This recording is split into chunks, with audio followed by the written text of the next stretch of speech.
Welcome to the show, everybody. I hope you had a better weekend than I did. I guess I spoke too soon on Friday because I said I'd been sick the day before, but then I was better. Well, shortly after shooting the show, I was in the hospital hooked up to an IV, mask, the whole 9 yards. I had the flu, turns out. Turns out I had the flu all the time. So I finally got to see what the buzz is about, the flu buzz, what all the flu hype is about. And I can report that it pretty much sucks as much as everybody says it does. I thought maybe I could, the one good thing about having the flu, I thought, is I could come up with a contrarian take like I like to do, and maybe I could come and report that actually the flu is good, but I can't. It's not good. I have to agree with the general consensus that it's not very good at all. And we have 4 kids at home, so I had to quarantine myself in our room upstairs for 3 days with the help of my wife, who, I was like basically like the hunchback living in the bell tower, and my wife would come up, push a plate of gruel under the door a couple times a day, then run away. If I tried to come downstairs, she'd turn the hose on me. Get away, unclean. And that's pretty much what it was like. But now I'm relatively okay and ready to get down to business. So, all right. A number of interesting things came up over the last few days. Maybe they just seemed interesting to me because I was in a feverish haze. I don't know. But let's start with famed biologist and atheist Richard Dawkins on Sunday sent out some tweets about eugenics. Now, what he said, what he actually said is not so much the interesting part as the reaction to what he said. So let's start with that. This is what he wrote. He said, "It's one thing to deplore eugenics on ideological, political, or moral grounds. It's quite another to conclude that it wouldn't work in practice. Of course it would. It works for cows, horses, pigs, dogs, and roses. Why on earth wouldn't it work for humans? Facts ignore ideology.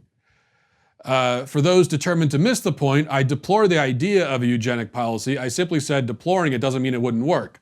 Just as we breed cows to yield more milk, we could breed humans to run faster or jump higher, but heaven forbid that we should do it." Now, I'm not exactly sure what prompted this or why it's necessary to make the point that, hey, eugenics is bad, but it would totally work if we did it. Hint, hint. It's bad, we shouldn't, but if we did, it'd be great, but we shouldn't. Not sure the point in that, but nonetheless, Dawkins says eugenics would work in practice, even if there are some ethical and moral complications with it. What fascinated me is that Dawkins was roundly mocked and condemned for what he said here across the board, from what I could tell. Liberal, conservative, religious, non-religious, everybody said was against it. I read a post just before the show started in an atheist blog, and they were rather criticizing it as well. And this, to me, just shows how confused we are as a people, as a culture. Most people don't have a coherent worldview or philosophy. It's like we're all just making it up as we go along, and often deciding our views, our principles based on the mood of the social media mob. Whoever's getting ratioed on Twitter, we all just take the opposite view of whatever that guy said, even if we agree with it. Here's the point with eugenics.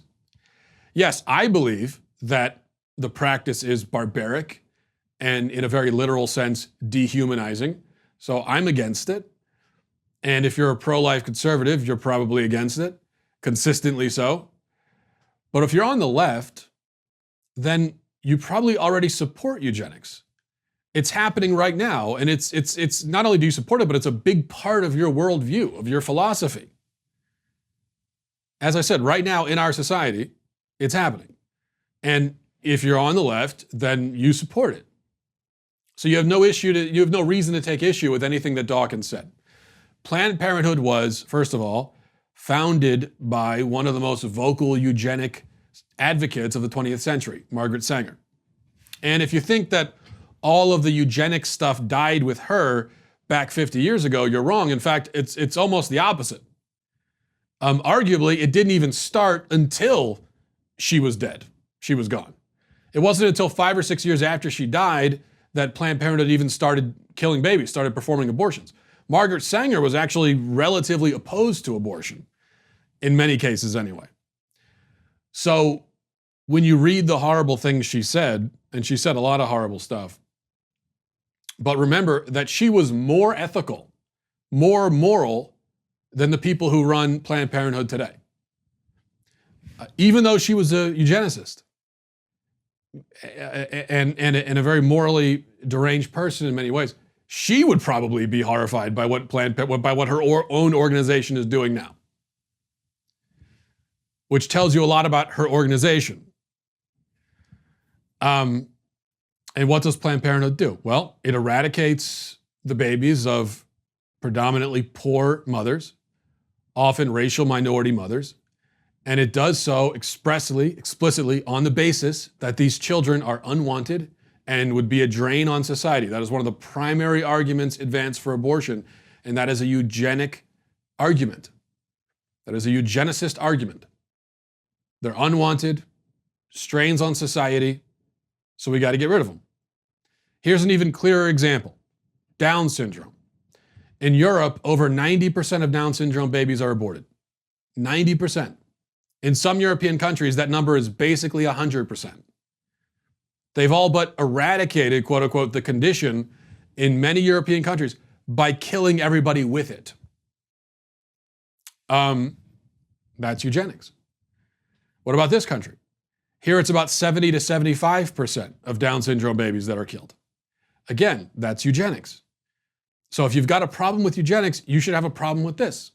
If you don't have a problem with this, then at least admit that you're a supporter of eugenics. You see, we'll never, this is why I'm always going on about intellectual consistency and honesty, because we're never going to be able to communicate with each other or understand each other or get anywhere in any of our arguments about things if we're not beginning from a place of honesty and intellectual consistency. We have to be honest about what we believe and what we want and what we value and prioritize, because there's so much bad faith arguing, so much confusion, so much internal inconsistency, where you have, just as one example, people who defend Planned Parenthood's eugenicist agenda and yet at the same time attack a guy who says that eugenics works, who's on their side, because they're not being honest with themselves about what they believe. Because I guess when you're a little bit too honest about it and you admit to yourself that, yeah, here's what I think, that one of the ways to solve the poverty problem is just to kill poor babies. When you say that to yourself, when you admit it out loud, when you put it like that, it sounds horrible, and even you recoil from it. But that should tell you something. When you take your own views out of your head and you strip them of all the euphemism and you just look at them for what they are, or when you hear somebody else repeat them back to you in a way that is not as sanitary, and you're horrified by it, well, that should tell you something about your worldview. And until people are willing to do that and face their own worldviews, we're going to have, again, nothing but confusion. Here's something that's not confusing, though. Tecovas. Tecovas cowboy boots are handmade with high-quality, full-grain leather by world-class boot makers. I can tell you, I'm wearing them right now. I've pretty much worn them now. I wear them to bed almost, ever since the guys at Tecovas sent me a pair of the boots. They're built to be comfortable right out of the box for every occasion, whether you're at home, in the office, you're out on the town, whatever you're doing. Going to a rodeo, whatever it is that you're doing, you need these cowboy boots. With tons of timeless styles, Tecovas are designed to be as fashionable 50 years from now as they are today. That's the thing with, it's one of the reasons why I think a lot of people, myself included, it's just with fashion and trends, it's not worth keeping up with them, because you go out, people that try to keep up with trends, you spend all this money getting the trendiest shoe or whatever. 5 minutes later, it's not trendy anymore. Well, if you're getting something like Tecovas, they're timeless, they're classy, they're beautifully made, and that's going to be the case now, 50 years ago, 50 years from now, it doesn't matter. Tecovas cuts out the middleman, sells direct to you at an honest price that's truly amazing for the level of quality that they provide. Plus, shipping, returns, and exchanges are free and easy. In addition to cowboy boots, Tecovas makes leather duffels, men's jeans, belts, billfolds, card cases. Everything you get from Tecovas comes with the same calculated approach and quality standards that hold true to everything they do. And it just feels great wearing these shoes, walking down the street. It just makes you feel confident.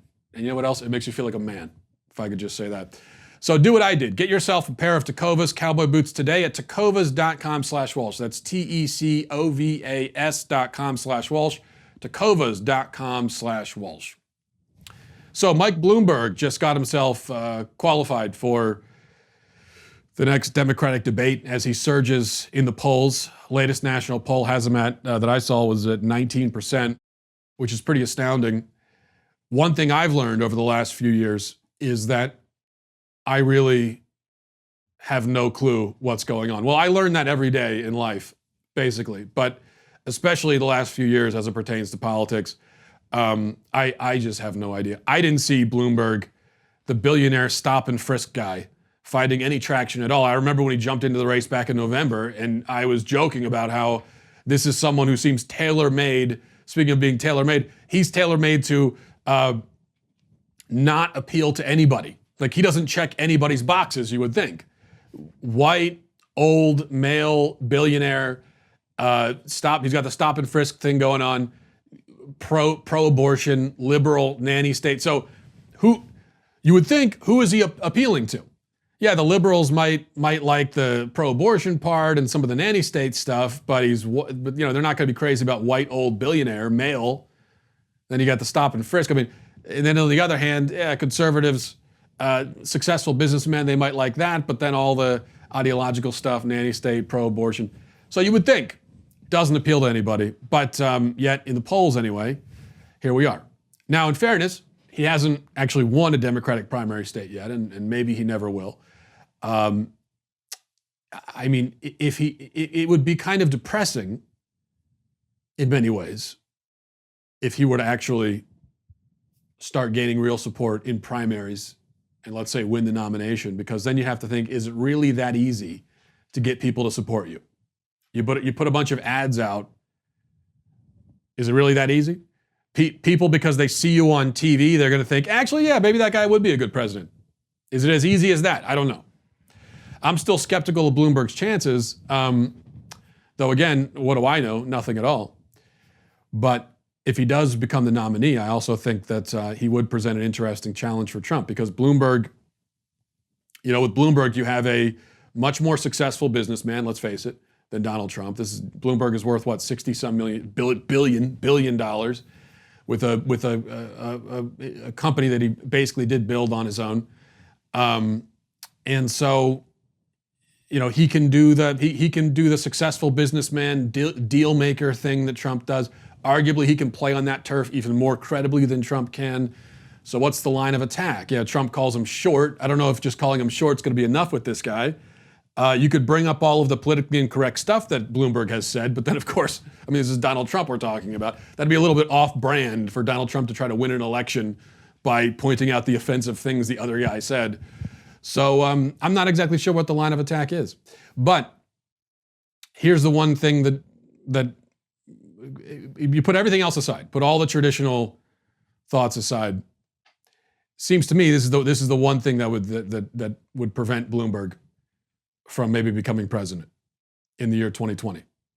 And that is that even if he can generate support, depressingly so, with his money, just by buying a bunch of ads, because a lot of people are just sheep and they see the ads on TV and they say, oh yeah, okay, I'll vote for him. I saw him on TV. He must be good. But I don't think that just by buying ads, you can generate a cult of personality around you. And I'm wondering if we have entered a point in American history where you just can't win the presidency without a cult of personality, without a savior cult following you around and worshiping you. The last 3 elections, have been decided that way. Obama, then Obama again, Trump, they all had cults of personality, still do. Bernie Sanders, right now leading the pack among Democrats. He's got a cult of personality. If Bernie Sanders is the nominee, that's going to, I think, pretty much seal it. And we're going to know that's the reality of the world we're living in right now politically. Where if you want to have a chance to win the presidency, you have to have a cult. You have to have it's all going to come down to personality cults. And that's a very dangerous trend. Not unprecedented, certainly, in the history of the world.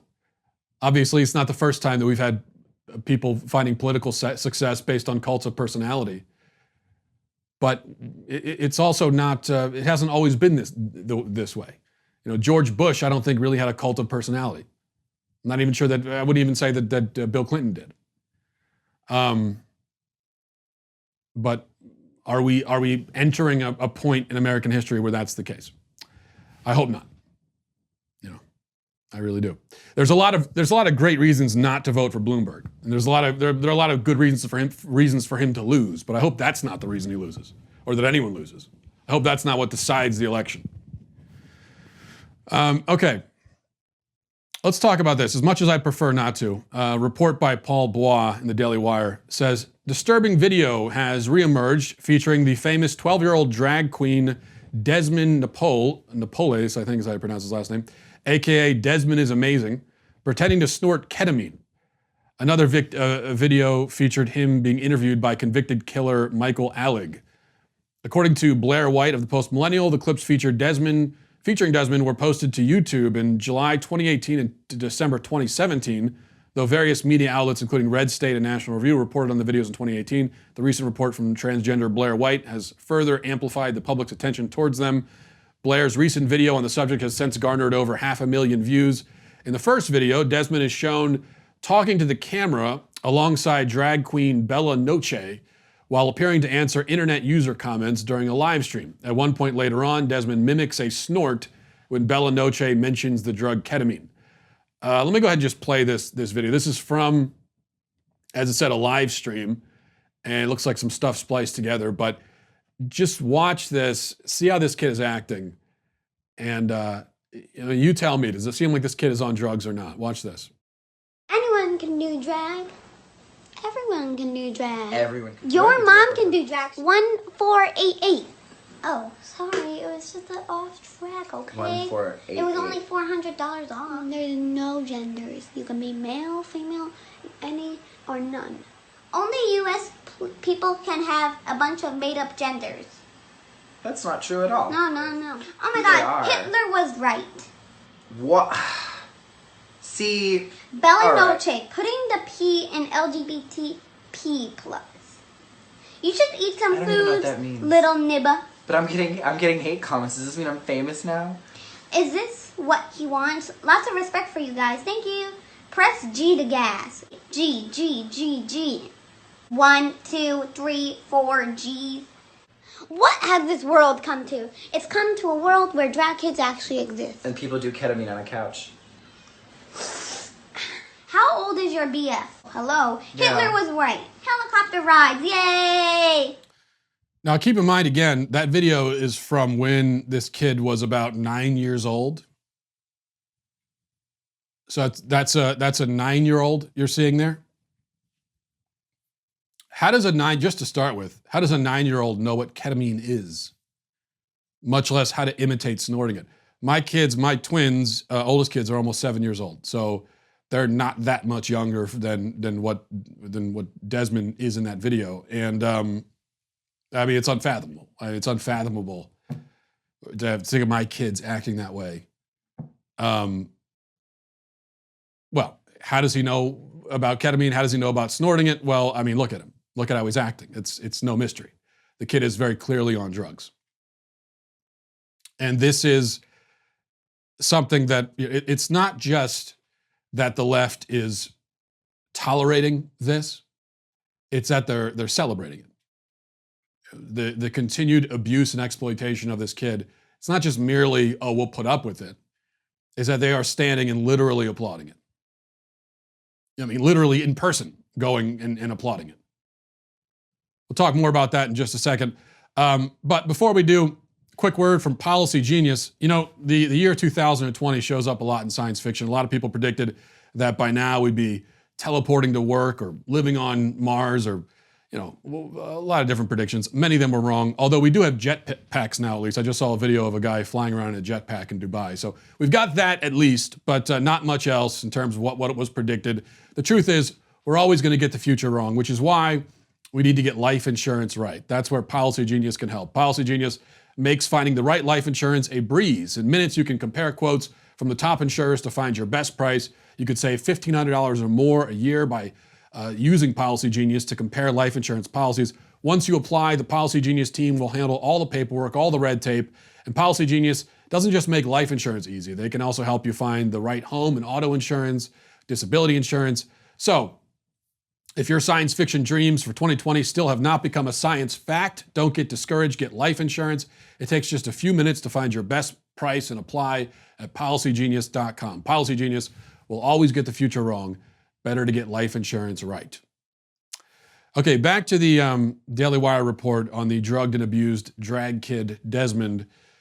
A little bit more from the Daily Wire. It says the second video, which occurred when Desmond was just 10 years old, featured him being interviewed by Michael Alig, A-L-I-G, who was convicted of first-degree manslaughter in 1997 for the killing of Angel Melendez. The New York Times provided more details of the case. I'll read a few of these details just so you understand who this guy is that this kid is hanging around with. It says, in his statement to the police, Robert Briggs said that Mr. Alig and Mr. Melendez had been fighting and that he had intervened to save Mr. Alig, hitting Mr. Melendez over the head with a hammer and knocking him unconscious. He said that Mr. Alig then throttled Mr. Melendez and poured a detergent into his mouth before wrapping it with duct tape. The two men then dumped Mr. Melendez's body in their bathtub. About 5 to 7 days later, okay, all right, well, we get the point there. Beat him with a hammer, bleach in the mouth, okay. Just to summarize, this young boy's despicable, awful monstrosity of a mother started dressing him in drag at around the age of 2. Next thing you know, he was, quote, performing in drag shows, dancing at gay nightclubs, gay men throwing dollar bills at him, hanging out with convicted murderers, and by the looks of it, doing drugs.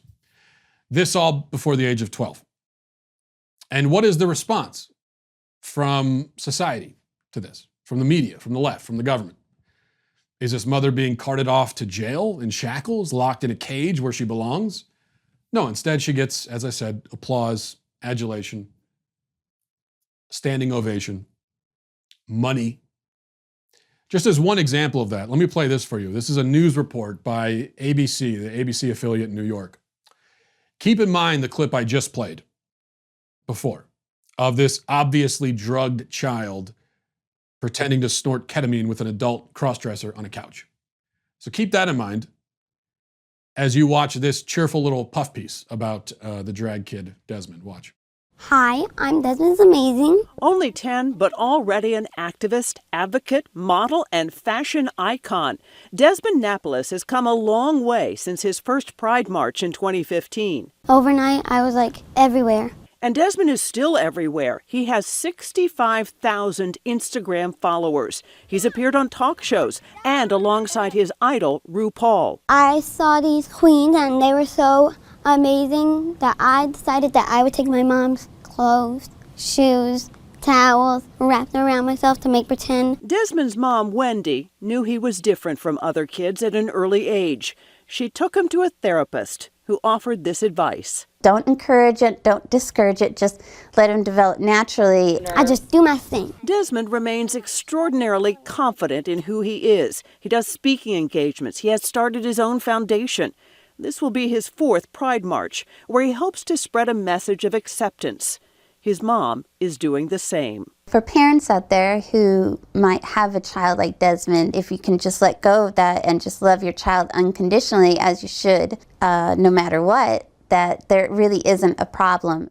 If you want to really understand how crazy this whole thing is, if that's not immediately obvious to you, and how crazy the acceptance of it is, consider how everybody would react, how everyone would universally react if everything about this kid's story was exactly the same, except that he was a girl. Okay?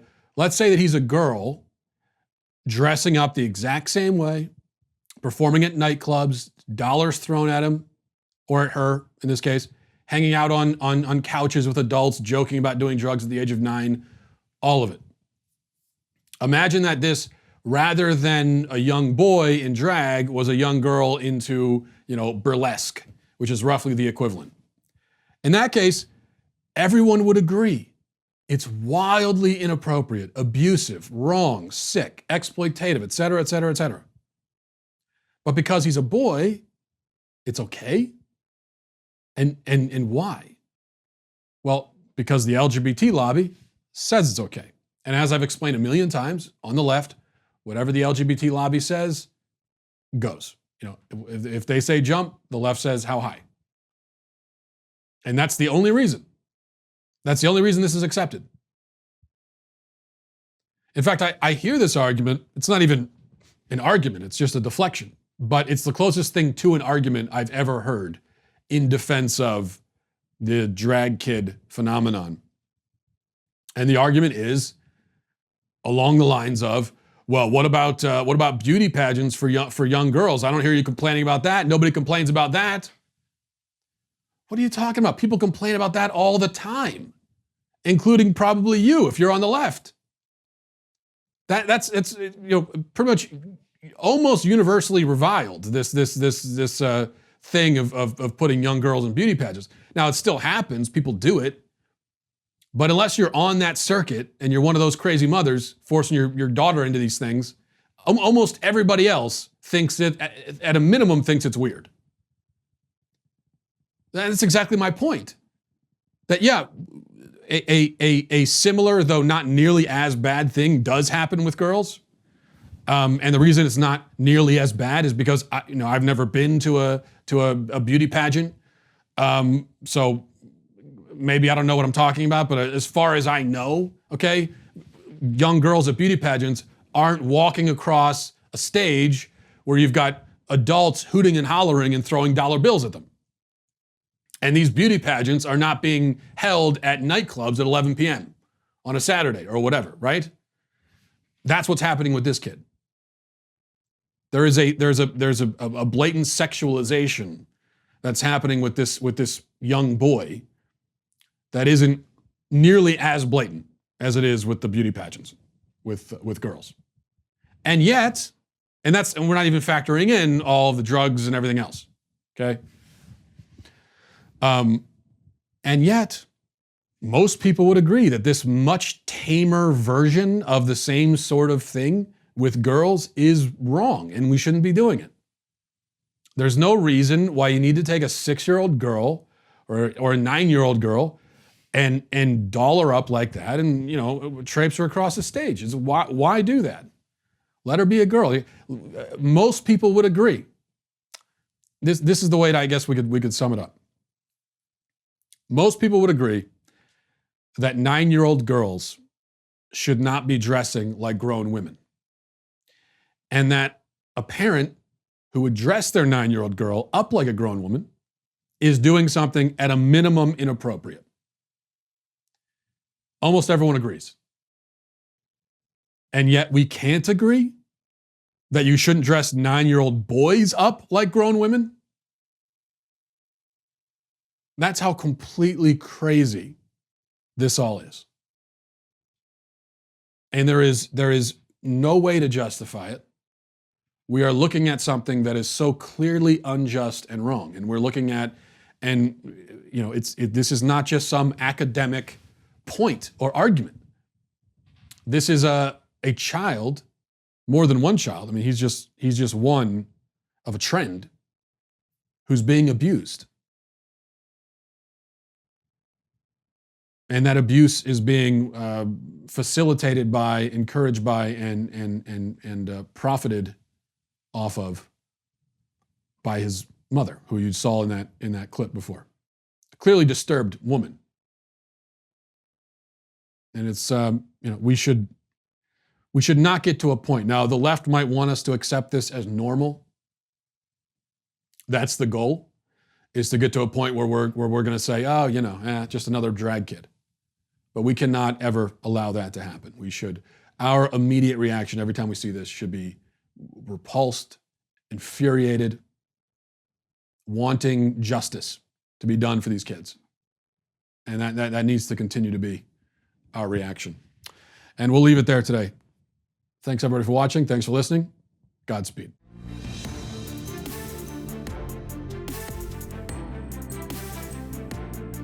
The Matt Walsh Show is produced by Sean Hampton, executive producer Jeremy Boring, supervising producer Mathis Glover, supervising producer Robert Sterling, technical producer Austin Stevens, editor Danny D'Amico, audio mixer Robin Fenderson.